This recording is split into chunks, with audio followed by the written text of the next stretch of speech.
Eu quero abrir um parêntese aqui, Boulos, pegando esse gancho desse prazo aí, dessas engavetadas de projeto, e te sugerir, se é que já não existe, são tantos projetos na vida, que todo projeto pautado, não importa por direita, esquerda, não importa de onde venha, que ele tenha uma regra pétrea, sabe? Que seja, se trata de idosos, que esse projeto possa ser aprovado no máximo em 5 anos. Eu acho que isso seria uma questão de justiça, porque eu estou aqui defendendo pautas que pessoas que ajudaram, que apoiaram, já se foram, não conseguiram, né, perceber e sentir o efeito de uma lei que poderia trazer dignidade para a vida delas, infelizmente. É fato, Milton. Você tem toda a razão. Eu acho que deveria ter, existe um mecanismo no processo legislativo que é a urgência. Os projetos que têm regime de urgência, eles já, inclusive, dispensam comissões e podem ser levados ao plenário com mais celeridade.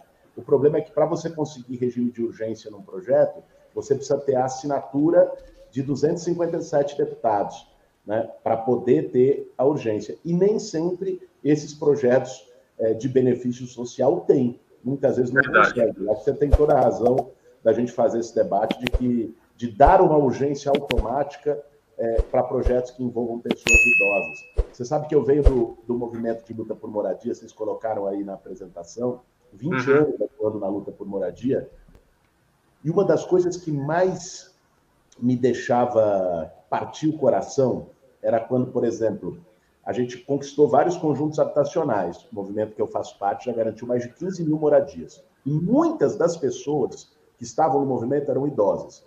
E eram as mais lutadoras, Milton.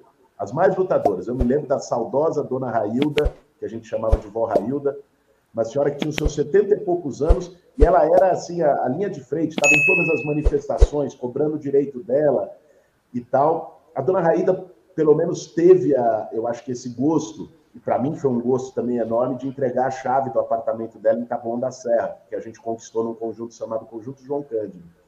Mas quantas e quantas pessoas idosas morreram esperando na fila da moradia? Porque demorava, porque era burocracia, porque demorava a construção, porque demorava a aprovação do projeto, o alvará. Aí era 10 anos, 15 anos, do início da luta até a pessoa ter o apartamento, até a pessoa ter a casa. E várias pessoas idosas morreram no caminho. Então é uma coisa que nós temos que levar isso como um exemplo para que não se repita, né? Verdade. Vai falar alguma coisa, Thiago? Eu já emendo aqui direto já. As minhas perguntas, elas são fora dos projetos, porque eu abri para eles fazerem e eles não fizeram em cima dos projetos. Eu falei, então deixa o Milton tocar os projetos, tranquilo. Depois a gente vem falando de política em geral.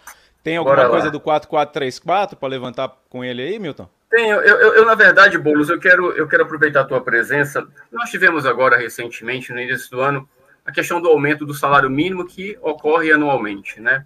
Nós tivemos aí muitas promessas durante a campanha ano passado, e uma delas que eu acompanhei muito bem foi quando o oponente do Lula definiu ou defendeu que colocaria em prática um salário mínimo de R$ 1.400, e a gente viu foi que ficou aí, né? 1.302.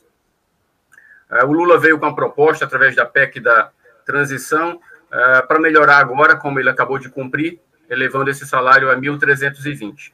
Mas uma coisa, desde o final do ano, quando eu comecei a anunciar que viria mais um aumento de salário, e todo início de ano é sempre aquela preocupação. Voltando à fita só um pouco, lá em 2020, nós tivemos o início da pandemia e, por consequência, a primeira antecipação do 13º salário, que já se repetiu agora pela 4ª vez. Lá naquela época, eu sugeri, para o final do ano, já que aquelas pessoas ficariam sem nenhum benefício, né, sugeri um projeto de lei que foi tramitado até chegar na CCJ e ser engavetado, que foi o projeto 4367 do pseudo 14º salário, que, na verdade, até hoje eu acho que o que assustou foi a nomenclatura. Mas nada mais era do que uma bonificação para sobrepor a perda que eles tiveram e que até hoje não tiveram diretamente nenhum benefício por parte do governo anterior. Com a chegada do Lula agora, a gente vê uma janela se abrir de esperança, e com o aumento do salário para 1.320, me acende sempre uma lanterna, porque hoje nós temos quase que 80% do número de aposentados e pensionistas ganhando um salário mínimo. E o Lula, como fez os governos anteriores, sempre teve a ideia de, mesmo sem obrigação, né, por força de lei, de dar o chamado ganho real, para tentar dar uma equilibrada diante da questão da inflação. Só que o que me preocupa muito, Boulos, é que o Lula sempre direciona isso para a camada maior, que, claro, são os assalariados. Mas a cobrança aqui nos nossos canais é muito grande desses outros 20%, que recebe muitas das vezes 10, 15, 5 reais a mais do que um salário mínimo, e que, com o passar do tempo, daqui a pouco todos eles estarão sendo assalariados, né? Dada aí a perda, né, dessa força que eles já não têm mais com os seus benefícios. Além do mais, a gente sabe que saúde precisa de atenção especial, medicação e tantas outras coisas. Daí surgiu agora recentemente um pedido que eu fiz ao Ricardo Silva, eleito pela segunda vez pelo Estado de São Paulo, para que ele entrasse com o que você acaba de dizer, um requerimento para a gente tentar ressuscitar o projeto 4434 de 2008, né, um projeto que tem uma história muito linda. Começou lá em 2003 com a arrecadação de assinatura ali, coleta de porta em porta pela Ieda Gaspar e mais uma série de outros aposentados. A Ieda Gaspar hoje está à frente da FAPERJ, no Rio de Janeiro, e ela me falou que de 2003 a 2007 alcançaram em torno de 1,5 milhão de assinaturas para, em 2008, o Paulo Paim colocar no Senado Federal esse projeto e ser aprovado. Esse projeto está nas comissões também aí da Câmara, parado desde outubro de 2021. E aí, você, Ricardo, me ajuda, cara, pelo amor de Deus. Essas pessoas, ainda que elas não tenham, por parte do aumento salarial, um ganho real, elas merecem que esses valores perdidos ao longo do tempo possam ser reavaliados. E aí a gente está agora nessa empreitada, da qual você já assinou como líder, para alcançarmos as 257 assinaturas para colocar esse projeto em plenário. Já alcançamos aí 187 assinaturas no tete-a-tete, ligando. A galera aqui faz realmente um trabalho bem feito, está todo mundo unido. E aí, Boulos, com a tua influência, com a tua dedicação e sensibilidade, nos ajude nessa empreitada também, meu amigo, porque a gente vai ter condições aí não só de olhar para quem hoje recebe acima do mínimo, mas para que a Previdência, o governo de um modo geral, possa dar uma olhada e reavaliar todas essas perdas. Tem gente aí que foi aposentada lá atrás com 7 salários mínimos, hoje recebe o equivalente a 2, 2,5. Então isso não é justo, contribuíram, né, por muito tempo para que hoje pudessem ter uma vida digna. E volto a te dizer, as pessoas precisam, né, focar em quem mais precisa para que a gente possa dar uma equilibrada nessa balança, que ela está muito desequilibrada há muito tempo, onde realmente as pessoas só vêm sendo lembradas quando esse grupo sai dessa bolha e vem aqui fora visitar de passagem, depois voltam para sua bolha e as pessoas continuam a ver navios. Com certeza, Milton. Sim, reafirmar contigo o nosso compromisso com o índice de correção previdenciária, que é o tema que trata o 4434. Esse projeto, o Paulo Paim, inclusive, um senador com grande compromisso com a causa dos trabalhadores, de aposentados, de pensionistas. Às vezes foi questionado duramente por esse posicionamento, manteve, e o nosso compromisso é o mesmo.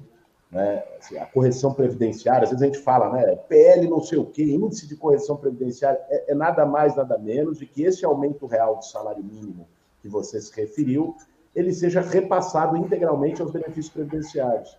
Exato. Porque não é.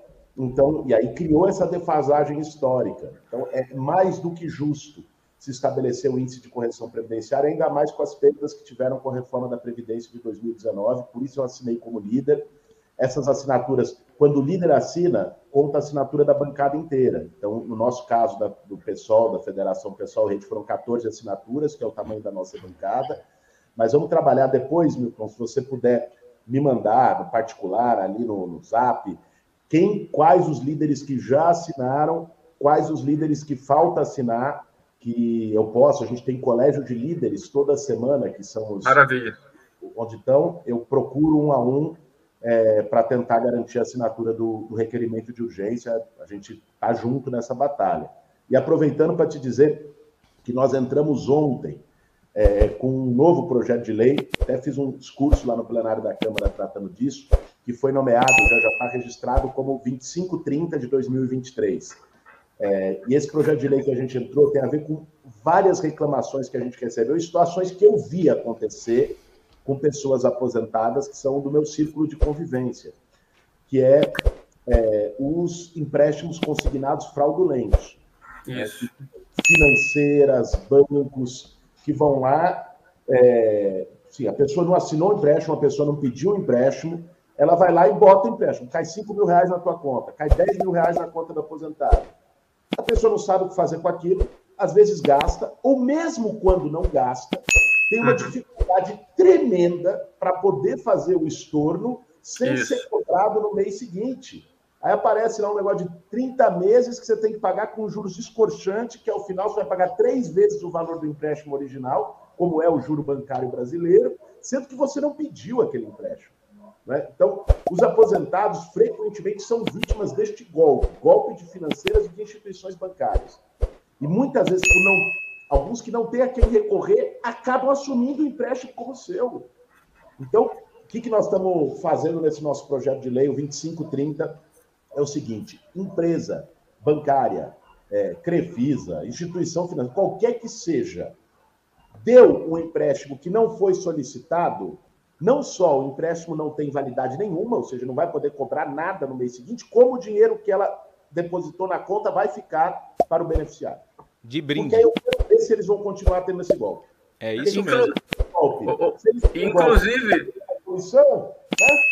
É isso mesmo. Eu não lembro agora, mas a área de proteção ao consumidor tem uma cláusula, não lembro de qual, mas já ouvi falar sobre isso. Talvez o Russomano tenha falado que aquilo que se coloca para você, né, se você não pediu, é amostra grátis. Exatamente. Era isso aí que a gente já levantou muito. Boulos, a gente tem uma luta ferrenha contra essas... Vamos lá, Thiago. A gente tem uma luta ferrenha contra essas fraudes aqui no canal, que é um canal de ajuda financeira para esse público mesmo, né? Mas muito bom ter o Boulos na luta, muito bom saber que o Boulos está atento ao que acontece nesse mercado maluco aqui. E eu preciso trazer essas perguntas, senão vão me bater aqui, que o pessoal mandou, foram muito inteligentes e colocaram o Boulos figura pública, né? Tá aí ao lado dos aposentados agora aqui com a gente.